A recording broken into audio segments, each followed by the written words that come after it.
આજે અમે બનાવીશું ચૂરમાના લાડુ। તો જો આખો વિડિયો હું તમને રેસીપી બતાવું।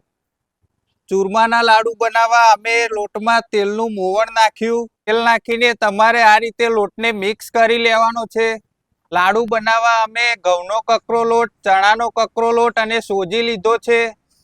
રીતે મિક્સ થઈ જાય એટલે તમારે દૂધથી લોટ બાંધવાનો છે। લોટ બાંધીને આ રીતે મીડિયમ સાઈઝના લોયા તમારે બનાવી લેવાના છે। તેલ ગરમ થાય એટલે આ રીતે લોયાને તેલમાં ફ્રાય કરવાનું ચાલુ કરી દીધું। આ મુઠિયા ફ્રાય થઈ ગયા છે। તમારે ફ્રાય કરવા હોય તો આ રીતે લાલ કલરના થાય ત્યાં સુધી ફ્રાય કરવાના છે। આ મુઠિયાને મશીનમાં દરવા માટે અમે આ રીતે ભાગીને ઠંડા કરી લીધા છે। આ મુઠિયાને અમે આ રીતે મશીનની મદદથી દરી લીધા છે। તો આ આપણું લાડુ બનાવવા માટેનું કોરું ચૂરમું બનીને તૈયાર થઈ ગયું છે। આ ચૂરમું ઠંડુ થઈ જાય એટલે તેમાં બોરું ખાંડ એડ કરી દીધી। પછી તેમાં ઇલાયચી પાવડર નાખ્યો। પછી તેમાં સૂકી દ્રાક્ષ એડ કરી દીધી। પછી તેમાં કાજુના ટુકડા નાખ્યા।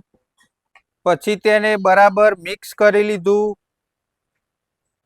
પછી તેમાં અમૂલનું પ્રીમિયમ ઘી નાખ્યું। ઘી નાખીને અમે આ ચૂરમાને આ રીતે બરાબર મિક્સ કરી લીધું।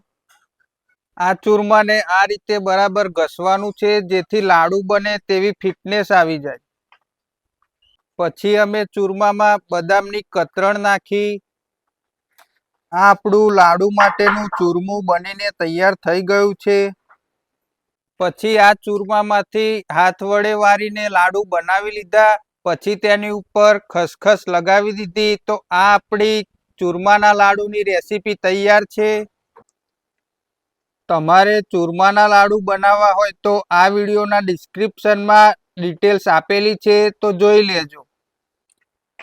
અને આવા જ રેસીપીના વિડીયો જોવા માટે અમારી યુટ્યુબ ચેનલ જય ભોલે કેટરર્સને સબસ્ક્રાઈબ કરો અને આ વિડીયોને શેર કરો તમારા મિત્રોને। મારું જય ભોલે કેટરર્સ।